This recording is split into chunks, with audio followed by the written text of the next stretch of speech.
Dinagsa ng ilang mga residente na nanggaling pa sa iba't ibang sityo ng Barangay Basag para sa selebrasyon ng ika-50th na pagkakatatag ng kanilang barangay.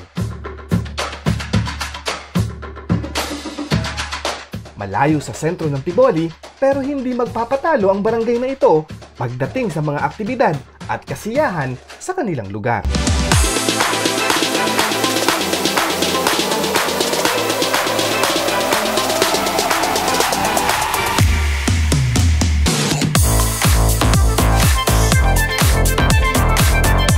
Kaya siksik man ang ilang mga residente, talagang tutok na tutok, masilayan lang ang patalbugan ng ilang mga mag-aaral sa kanilang mass dance competition.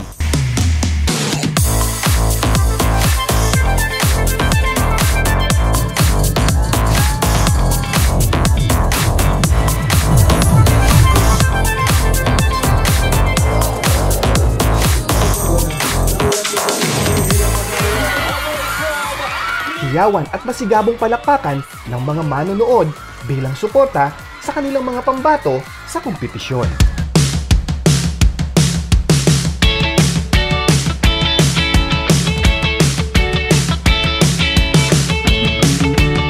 Nakisaya rin ang ilang mga leader ng LGU Tiboli sa pangunguna ni Councilor Kirk Tuan. Kami as a leader, no, especially si Mayor Kio Ara, lang kami always ganda na suporta basta sa pag-progress ng inyong barangay.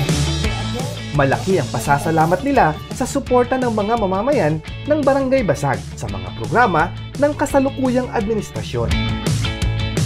Ituloy pa rin ni Mayor Kio sa aming budget. Na taon-taon nag-budget kami ng 12 million para sa Purok and Sitio Empowerment.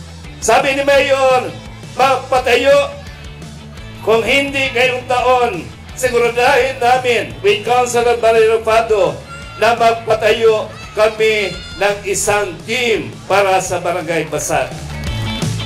Wow! Bagong gym ang aabangang proyekto ng mga residente ng Barangay Basag na ngayon pa lang lubos na pinasasalamatan ng mga leader ng kanilang lugar. Una-una po, special thanks to Honorable Mayor Kio Del Tuan for sponsoring Kio Care.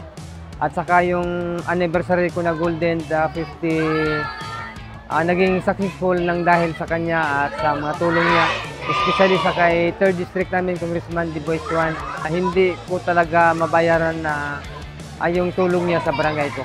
Asahan mo, Mayor, na diyan talaga kami na mag-support sa iyo. 100% at salamat sa lahat.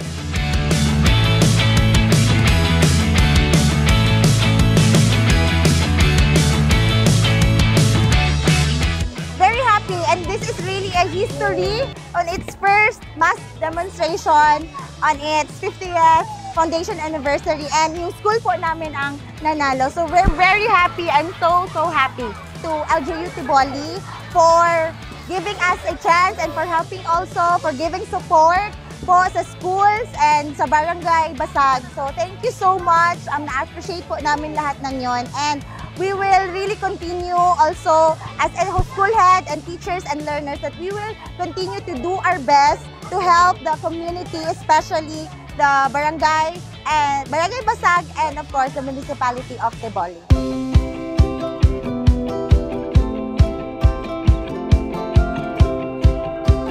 Makalipas ang 2 araw mula sa barangay Salakape, matapos ang pamimigay ng libreng serbisyong medikal sa pangunguna ni Mayor Kio Del Tuan at ilang departamento ng lokal na pamahalaan, full force ang flagship program ng LGU Tiboli na Kio Cares para sa 50th anniversary ng Barangay Basag.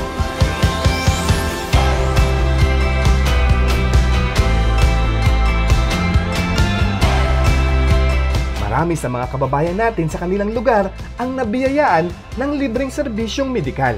Tulad na lang ni Aling Flora na bumaba pa galing ng bundok, mauna lang sa libreng check-up at libreng gamot sa kanyang ubo at hypertension. Kami salamat kay libre tanan ang ihatag sa mga gobyerno sa MOA. Ni pa mi sa among mayor kay makatabang sa mga iyang mga tribu. Salamat. Salamat sa ilaha. Ngano di ka malipay kay gobyerno man eh. Adto ka sa ospital kung wala ka kwarta. dili magkakasunod dito. Mas maayo na lang ni kay tanan tibo liblaan. Lipay sila kay nay libre sila nga bulong. Dili ma-afford ang dito sa city kay minsan may bayad po. Dili kay free man. Kung gi-grab na lang po nako. Para sa LGU Tiboli kay nagpasalamat pud ko sa ila kay nagimo sila ning ani nga program para sa mga tao sir na dili maka-afford og pa check up sa city, walay mabayad, maano dito. May kay nagimuon din sila ng ani nga kay ang mga dili maka-afford makaano po diri mag-grab og ning ani nga Lipay jud ko kay siyempre nay mga activities o kaya tamba sa bata. Pa dili na ka magkabalaka. Thank you sa mga programa na pagno dari unta padayon pa ni atod sa hantod. 2 anak naman ni Kuya Sandro ang nabiyayaan ng libreng tuli na handog ng Kiyo Cares. Nalipay po kong naay programa ngayong noon ani kay para ang mga bata nga kulang ta sa financial makuan gyud nato makatabang gyud sa tuang mga pamilya ba katong mga ginikanan nga naay programa nga nagpatuli kaysa mo bayad pa ta. Lipay na kayo kay di na ta mo ato sa layo. Ya, dire na sa ato ang barangay. Binibigyan kami ng mga allocation namin. So, pero hindi naman kami nagproblema kasi yung mga aming barangay, BLGU is bumibigay naman ng budget para sa medicine. Sa akin naman yung Kiyo Care na programa ni mahal na mayor natin. So, malaking tulong talaga sir. Kahit sa mga transportation sa mga tao na lang, pasalamat kami kay Mayor kasi bumibigay siya ng quality services sa mga tao dito. Talagang sinulit ng ilang mga residente ang ilang mga services ng lokal na pamahalaan. Mula sa paglilinis ng mga kuko, sa libreng pedicure at manicure, feeding program, libreng gupit, libreng mga binhi ng gulay at punong kahoy, bitamina para sa mga alagang hayop, mga sako-sakong abono at kagamitan sa pagsasaka ang ipinamahagi sa ilang mga residente nito. If ever may sakit ang isang tao, kung nasa barangay sila, pwede silang pumunta sa barangay health station. However, if near naman sila sa sentro, meron naman tayong tinatawag na rural health unit. Andon, meron tayong laboratories, meron tayong free medical check-ups, meron tayong dental check-ups. And for the family planning, meron naman tayong mga commodities for family planning. For example, the pills, the IUDs, the implant. And meron din tayong lying-in kung saan yung mga nagbubuntis natin ng mga kababaihan, kung due date na nila, pwede silang manganak doon. Ang serbisyo ni Mayor is na pumupunta na talaga sa mga tao, hindi na mga tao ang nagapunta o naghahanap sa kanya. Si Mayor na talaga ang pumupunta sa mga tao to serve sa iyong constituent. So malaki tulong sir. At sa amin naman na mga midwife na mga health workers dito, pag may Kiyo Care, so maraming personnel pinapadala si Mayor at hindi lang yan. Problema kami sa mga parents na walang mga birth certificate, at least kung meron na package deal na kasi talaga sir. Dahil malayo sa sentro ng Tiboli ang kanilang lugar, umabot din sa 23 late birth registration ang naitala ng Local Civil Register Office sa kanilang pre-birth registration.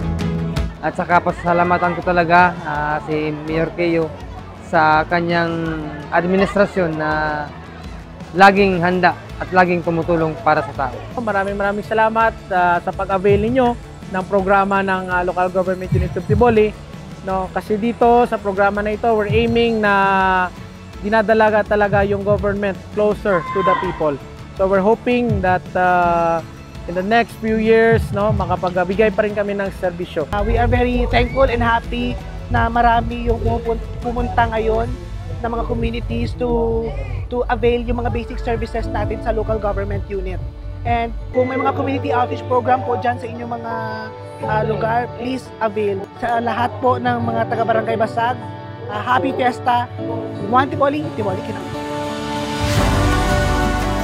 Malaki ang pasasalamat ng lokal na pamahalaan sa mga volunteers. mga doktor, mga taong nasa likod ng programang ito, mga taong hindi sumusuko sa mga hamon ng panahon, mga tunay na may malasakit na hindi alintana ang pagod. Umulan man o umaraw, tuloy ang misyon ng KIO Cares. Ang maipaabot ang tulong ng gobyerno sa mga taong nangangailangan nito.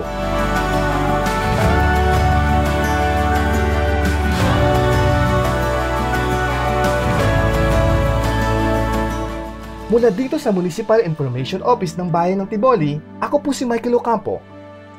At ito ang KIO Cares.